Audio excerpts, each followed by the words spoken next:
के लिए ही सत्य है। जब इस सृष्टि में भी इस परमात्मा ने ये झलक दी है, ये जो मेरी बनाई हुई सृष्टि है उसमें प्यास सबकी पानी से ही बुझती है, ये सत्य है।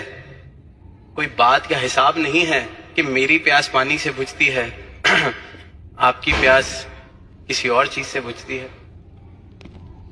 मेरा जीवन ऑक्सीजन से चल रहा है, हवा में है। हम सबका ही जीवन हम सबके लिए सत्य है। ये संकेत दिए इस परमात्मा ने कि मेरी बनाई हुई चीज सबके लिए सत्य है, एक जैसा है।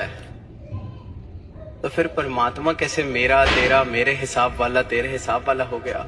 जब बनाई हुई रचनाएं जिसे माया कहा गया है, इस प्रभु की बनाई हुई रचना कहा गया है, उसमें भी यूनिवर्सल ट्रूथ डाले हैं।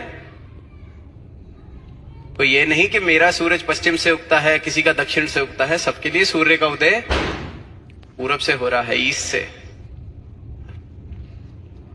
तो बनाने वाला कैसे किसी का पहाड़ में बस सकता है, किसी का गुफा में बस सकता है, किसी का मंदिर में बस सकता है, किसी का मस्जिद में बस सकता है?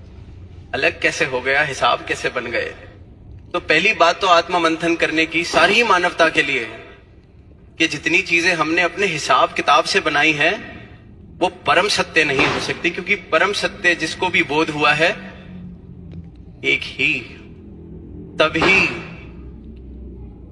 जब कोई ग्रंथ खोलते हैं, वेद खोलते हैं, किसी भी युग में हो, किसी भी संस्कृति में हो, जहां सदगुरु ने जिस भी रूप में, जिस रूप में धरा पर आए हों, बात इस एक ही सत्य की है। भाषा कोई भी हो, समा कोई भी हो, युग कोई भी हो, universal truth. And realising this universal truth